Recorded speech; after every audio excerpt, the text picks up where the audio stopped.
നമസ്കാരം, ഭാവന ടേബിളിലേക്ക് എല്ലാവർക്കും സ്വാഗതം. ഇന്നൊരു പുതിയ റെസിപ്പി ആയിട്ടാണ് ഞാൻ നിങ്ങളുടെ മുമ്പിൽ വന്നിരിക്കുന്നത്. വളരെ എളുപ്പത്തിലൊരു മസാലക്കറി, അത് നമ്മുടെ സ്ക്വിഡ് കൊണ്ടാണ്, നമ്മുടെ കൂന്തൽ വെച്ചിട്ടൊരു നല്ല മസാലക്കറി എങ്ങനെയാണ് ഉണ്ടാക്കുന്നതെന്ന് നോക്കാം. അതിനുള്ള ഇൻഗ്രീഡിയൻസ് ഒക്കെ ഇവിടെ തയ്യാറായിട്ടുണ്ട്. എങ്ങനെ ഉണ്ടാക്കുന്നത് നോക്കാം. അതിനായിട്ടൊരു പാൻ അടുപ്പിൽ വയ്ക്കുക, ആവശ്യത്തിന് ഓയിൽ ഒഴിച്ചു കൊടുക്കാം, അല്ലെങ്കിൽ വെളിച്ചെണ്ണ ആയാലും മതി. അതിലേക്ക് ഒനിയൻസ് നന്നായി അരിഞ്ഞത് ഇട്ട് കൊടുത്ത് നന്നായിട്ട് വഴറ്റി കൊടുക്കാം. അതിനാവശ്യമായിട്ടുള്ള ഉപ്പും കൂടെ ഇട്ട് കൊടുക്കാം. എന്നിട്ട് വീണ്ടും നന്നായിട്ട് വഴണ്ട് വരുന്നവരെയും നമുക്ക് വെയിറ്റ് ചെയ്യാം.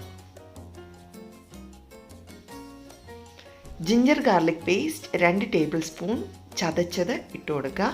എന്നിട്ട് വീണ്ടും അത് നന്നായിട്ട് പച്ചമണം പോകുന്നത് വരെയും മൂപ്പിച്ചെടുക്കുക. നന്നായിട്ട് മൂത്ത് വരുന്നവരെയും ഇളക്കി കൊടുക്കുക.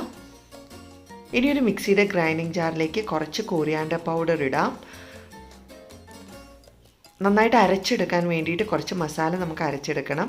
കൂടാതെ അതിനകത്തേക്ക് കുറച്ച് മഞ്ഞൾപ്പൊടി, പിന്നെ കുറച്ച് കാശ്മീരി ചില്ലി പൗഡർ, പിന്നെ കുറച്ച് പെരിഞ്ജീരകം ഇട്ട് കൊടുക്കാം. ഒരു ലെമണിൻ്റെ ജ്യൂസ് നമുക്ക് നന്നായിട്ട് പിഴിഞ്ഞ് ഒഴിച്ചു കൊടുക്കാം. എന്നിട്ടിത് നന്നായിട്ട് നമുക്ക് അരച്ചെടുക്കണം. നോക്കൂ, നന്നായിട്ട് അരഞ്ഞ് വന്നിട്ടുണ്ട്. ഈ സമയം കൊണ്ട് നമ്മുടെ സവോളയൊക്കെ നന്നായി മൂത്ത് വന്നു. അതിനകത്തേക്ക് നമ്മുടെ ഈ പേസ്റ്റ് ഉണ്ടല്ലോ, അരച്ച് വെച്ച പേസ്റ്റ് ഇട്ട് കൊടുക്കാം. എന്നിട്ട് ഇതിൻ്റെ പച്ചമണം മാറി നന്നായിട്ട് വെന്ത് വരണവരെ നന്നായിട്ട് വഴറ്റി കൊടുക്കണം. ചെറു തീയിലിട്ടിട്ട് വേണം മസാല വഴറ്റിയെടുക്കാൻ, ഇല്ലെങ്കിൽ നന്നായിട്ട് കരിഞ്ഞു പോവും. നന്നായി മൂത്ത് വന്നിട്ടുണ്ട്. 2 ടൊമാറ്റോസ് അരിഞ്ഞതും കൂടെ ഇട്ട് കൊടുക്കാം. എന്നിട്ടിത് അടച്ചു വെച്ച് നമുക്ക് വേവിക്കാം. ചെറു തീയിലിട്ടിട്ട് കുറച്ച് നേരം നമ്മൾ വേവിച്ച് എടുത്തിട്ടുണ്ട്. നമുക്കിതൊന്ന് തുറന്നു നോക്കാം. നമ്മുടെ ടൊമാറ്റോസൊക്കെ ഒരുവിധം വെന്ത് വന്നിട്ടുണ്ട്. ഇനി നമുക്ക് പെപ്പർ പൗഡർ ഇട്ട് കൊടുക്കാം.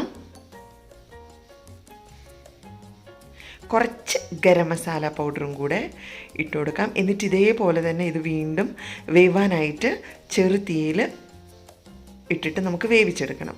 നന്നായിട്ട് മസാല വെന്ത് വന്നു. ഇതിനകത്തേക്ക് നമ്മുടെ സ്ക്വിഡ് ഇട്ട് കൊടുക്കാം. 3/4 കിലോ സ്ക്വിഡാണ് ഞാൻ എടുത്തിരിക്കുന്നത്. ക്ലീൻ ആക്കിയത് ഇട്ട് കൊടുക്കാം. എന്നിട്ടിത് നന്നായിട്ട് വഴറ്റി എടുക്കാം. അടച്ചു വെച്ച് നമുക്കിത് വേവിച്ചെടുക്കാം. സ്ക്വിഡ് നന്നായിട്ട് വെന്ത് ഇതിൽ വെള്ളമൊക്കെ ഇറങ്ങി വന്നിട്ടുണ്ട്. നോക്കൂ, ഈ ഒരു സമയത്ത് നമുക്ക് എത്രയാണോ കറിക്ക് വെള്ളം ആവശ്യമുള്ളത് അത്രയും വെള്ളം നമുക്ക് ഒഴിച്ചു കൊടുക്കാം. ഞാനിപ്പോൾ ഒരു 3/4 കപ്പ് വെള്ളമാണ് കേട്ടോ ഞാൻ ഒഴിച്ചു കൊടുത്തിരിക്കുന്നത്. നിങ്ങൾക്ക് ഓരോരുത്തർക്കും കൺസിസ്റ്റൻസിക്ക് അനുസരിച്ച് ഇട്ട് കൊടുക്കാം. ആവശ്യത്തിന് ഉപ്പും കൂടെ ഇട്ട് കൊടുത്ത് നമുക്ക് നന്നായിട്ട് വറ്റിച്ചെടുക്കണം. എന്തായാലും കറിയുടെ പാകത്തിനനുസരിച്ച് വറ്റിച്ചെടുക്കുക. കുറച്ച് സമയമെടുക്കും. അങ്ങനെ കറി ഇവിടെ തയ്യാറായിട്ടുണ്ട്. വേറൊരു സെർവിങ് ബൗളിലേക്കൊക്കെ ഞാൻ മാറ്റി. നോക്കൂ, നമ്മുടെ കൂന്തൽ വെച്ചിട്ട് നല്ല അടിപൊളി മസാല കറി ഇവിടെ തയ്യാറായിട്ടുണ്ട്.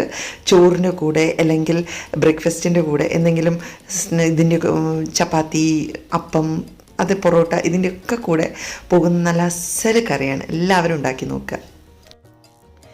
വീഡിയോസ് ഇഷ്ടമായെങ്കിൽ ലൈക്ക് ചെയ്യുക. അതേപോലെ എൻ്റെ ചാനലൊന്ന് സബ്സ്ക്രൈബ് ചെയ്തേക്കുക. ഇനിയും നല്ല വിഭവങ്ങളുമായിട്ട് കാണാം. നിങ്ങളുടെ ഫ്രണ്ട്സിനൊക്കെ ഇതൊന്ന് ഷെയർ ചെയ്ത് കൊടുക്കണം കേട്ടോ. താങ്ക്